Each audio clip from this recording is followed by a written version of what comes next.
ఆశ్చర్యము నువ్వు చూస్తావు.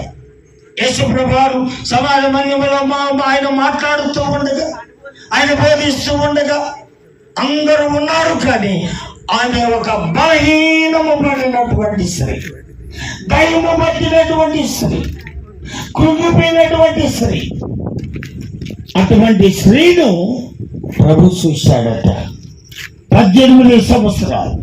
ఒకవేళ ఈ రాత్రి నీవు ఎన్ని సంవత్సరాలుగా ప్రభు దగ్గరికి రాకుండా దూరంగా ఉన్నావేమో, నీవు ఎన్ని సంవత్సరాలు దేవుని యొక్క రక్షణ పొందకుండా దూరంగా ఉన్నావేమో, దేవుడు తెలియకుండా నీ జీవితాన్ని పాడు చేసుకున్నావేమో.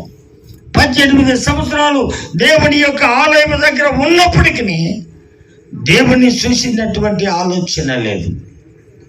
ఒకవేళ దేవుని యొక్క మాటను వినకుండా ఉన్నావేమో, దేవుణ్ణి ఒకవేళ లెక్క చేయకుండా ఉన్నావేమో, దేవుని దగ్గరికి రాలేకుండా ఉన్నావేమో, ఈ రాత్రి ప్రభు అంటాడు, ఆయన ఎదుట నీవు చూస్తున్నాడు. ఆయన 18 ఏళ్ళ నుండి ఆయన రావడానికి ప్రియమైన నా దేవుని పిల్లరా, పరలోకమును విడిచిన దేవుడు